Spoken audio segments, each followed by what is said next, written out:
भारत निर्वाचन आयोग द्वारा बिहार विधानसभा आम निर्वाचन 2025 के लिए निर्वाचन की घोषणा प्रेस नोट संख्या ECIPN 316-2025 6/10/25 एवं संयुक्त सचिव निर्वाचन विभाग पटना की अधिसूचना के आलोक में गया जिलांतर्गत 10 विधानसभा निर्वाचन क्षेत्रों में दिनांक 11 नवंबर 25 को मतदान कार्य संपन्न हो चुका है। निर्वाचन आयोग की अधिसूचना के आलोक में 14 नवंबर 2025 को गया जिला के अंतर्गत 226 शेरघाटी, 227 इमामगंज, 228 बाराचट्टी, 229 बोधगया तथा 233 अतरी से संबंधित मतगणना कार्य समिति बाजार समिति चंदौती गया के परिसर में संपन्न कराया जाएगा एवं 225 गुरुआ, 230 गया शहर, 231 टिकारी, 232 बेलागंज तथा 234 वजीरगंज विधानसभा क्षेत्रों से संबंधित मतगणना का कार्य गया कॉलेज गया के परिसर में संपन्न कराया जाएगा। पूर्व में ऐसा देखा गया है कि मतगणना के दिन मतगणना परिसर के आसपास असामाजिक तत्वों द्वारा लोक शांति भंग करने का प्रयास किया जाता है। इससे मतगणना कार्य में अनावश्यक परेशानी तथा विधि व्यवस्था की समस्या उत्पन्न होने की संभावना से इनकार नहीं किया जा सकता है। स्वच्छ, निष्पक्ष एवं शांतिपूर्ण ढंग से मतगणना संपन्न कराने तथा लोक व्यवस्था बनाए रखने हेतु यह आवश्यक है कि मतगणना तिथि को असामाजिक एवं आपराधिक तत्वों की गतिविधियों पर पूर्णतः रोक लगाई जाए। इसके अतिरिक्त विभिन्न दलों एवं व्यक्तियों द्वारा भी जिले के अन्य स्थानों पर जुलूस प्रदर्शन इत्यादि आयोजित किए जाते हैं, जिसे नियंत्रित किए जाने की आवश्यकता है। अतः उपयुक्त पृष्ठभूमि में शशांक शुभंकर भारतीय प्रशासनिक सेवा जिला दंडाधिकारी गया संतुष्ट होकर मतगणना की तिथि 14 नवंबर से आदर्श आचार संहिता की समाप्ति तक भारतीय नागरिक सुरक्षा संहिता 2023 की धारा 163 में प्रदत्त शक्तियों का प्रयोग करते हुए मतगणना परिसर के 100 मीटर की परिसर तक एवं संपूर्ण गया जिले के अंतर्गत निम्नांकित आदेश जारी किए हैं। मतगणना के दिन मतगणना परिसर के 100 मीटर की परिधि में किसी भी राजनीतिक दल अभ्यर्थी से संबंधित समूह अथवा अन्य व्यक्तियों द्वारा 4 या 4 से अधिक व्यक्तियों का मजमा लगाना वर्जित होगा। किसी भी व्यक्ति, राजनीतिक दल, संगठन के द्वारा राजनीतिक प्रयोजन से संबंधित किसी भी प्रकार की सभा, जुलूस, विजय जुलूस सहित धरना या प्रदर्शन वर्जित होगा। ध्वनि विस्तारक यंत्रों का प्रयोग नहीं किया जा सकेगा। Bihar control of the use of and play of loud speaker act 1955 के अंतर्गत ध्वनि विस्तारक यंत्र का प्रयोग रात्रि 10 बजे प्रातः से 6 बजे तक वर्जित रहेगा। कोई भी व्यक्ति अथवा राजनीतिक दल अथवा संगठन किसी प्रकार का पोस्टर, पर्चा, आलेख, फोटो आदि अथवा किसी व्यक्ति विशेष के विरुद्ध आपत्तिजनक पर्चा, आलेख, फोटो आदि का प्रकाशन नहीं करेंगे। इस संबंध में किसी प्रकार का आपत्तिजनक विरुद्ध संदेश व्हाट्सएप या SMS अथवा अन्य इलेक्ट्रॉनिक माध्यम से इसका आदान प्रदान नहीं करेंगे, जिससे आदर्श आचार संहिता का उल्लंघन तथा विधि व्यवस्था की समस्या उत्पन्न हो। कोई भी व्यक्ति, राजनीतिक दल, संगठन सांप्रदायिक भावना को भड़काने का कार्य नहीं करेंगे। कोई भी व्यक्ति, राजनीतिक दल, संगठन किसी भी व्यक्तियों को डराने धमकाने का कार्य नहीं करेंगे। कोई भी व्यक्ति आग्नेयास्त्र, तीर, धनुष, लाठी, भाला, गड़ासा तथा मानव शरीर के लिए घातक कोई भी हथियार का प्रदर्शन मतगणना परिसर के आसपास के किसी भी क्षेत्र में नहीं करेंगे। यह आदेश परंपरागत ढंग से शस्त्र धारण करने वाले समुदाय, विधि व्यवस्था एवं मतगणना कर्तव्य में लगे दंडाधिकारी, निर्वाचन कर्मियों और पुलिस कर्मियों पर लागू नहीं होगा।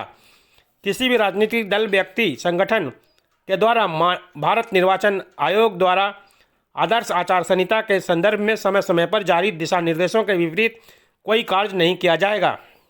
श्री राम हॉस्पिटल निकट दुखरनी मंदिर, अनुग्रह नारायण रोड, गया जी, जहां आप भारत सरकार के आयुष्मान सुविधा का लाभ ले सकते हैं।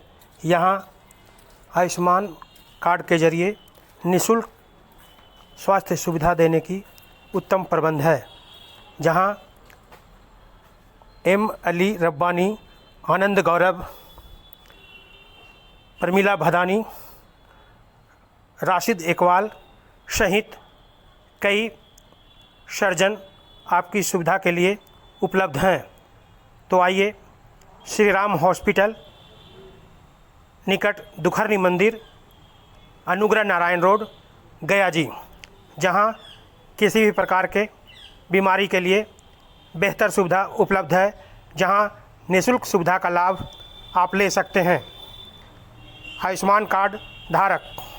12 नवंबर को वरीय पुलिस अधीक्षक गया के निर्देशानुसार रामपुर थाना प्रभारी द्वारा रात्रि के समय गया कॉलेज परिसर स्थित स्ट्रांग रूम का विस्तृत निरीक्षण किया गया। निरीक्षण के दौरान सुरक्षा व्यवस्था की बारीकी से समीक्षा की गई तथा स्ट्रांग रूम की निगरानी हेतु तैनात पुलिस बल को आवश्यक दिशा निर्देश भी प्राप्त किए गए।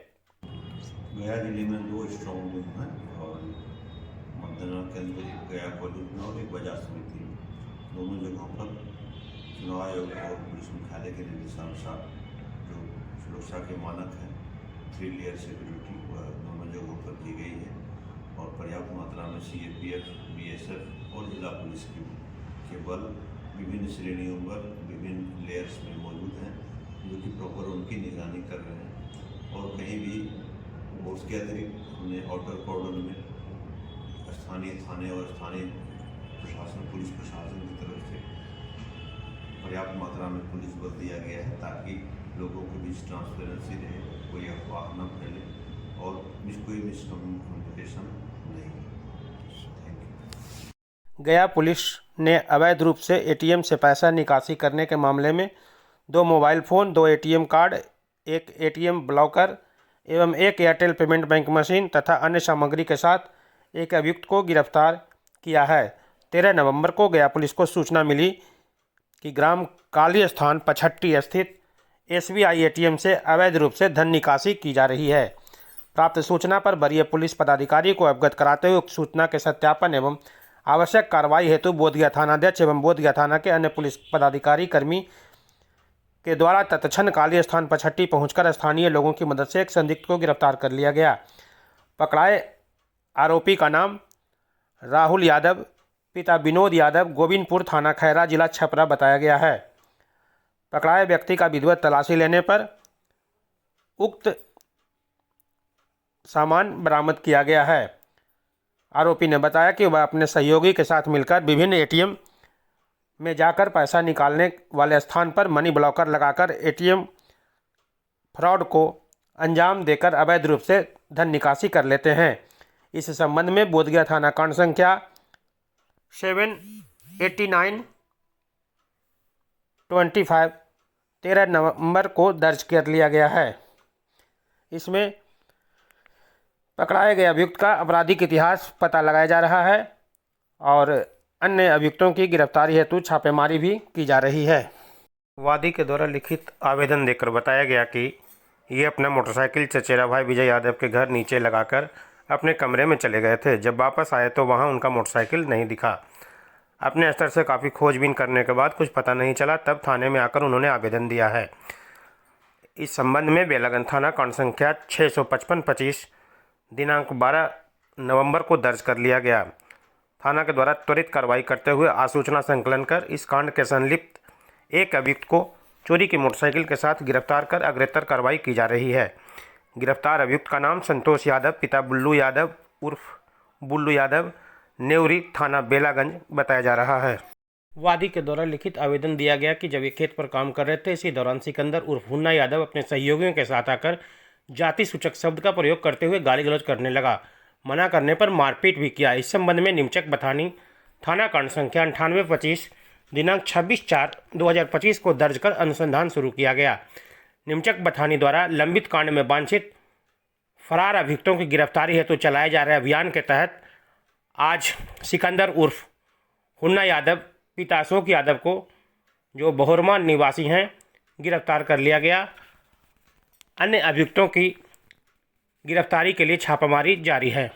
10 अक्टूबर 2020 को वादी के द्वारा लिखित आवेदन दिया गया था कि जब ये लक्ष्मी नारायण ठाकुरबाड़ी में थे, उसी समय शंभू पासवान अपने सहयोगियों के साथ आकर गाली गलौज करते हुए मारपीट करने लगा। मना करने पर रिवॉल्वर निकालकर गोली चला दिया गया, जिससे ये बुरी तरह जख्मी हो गए।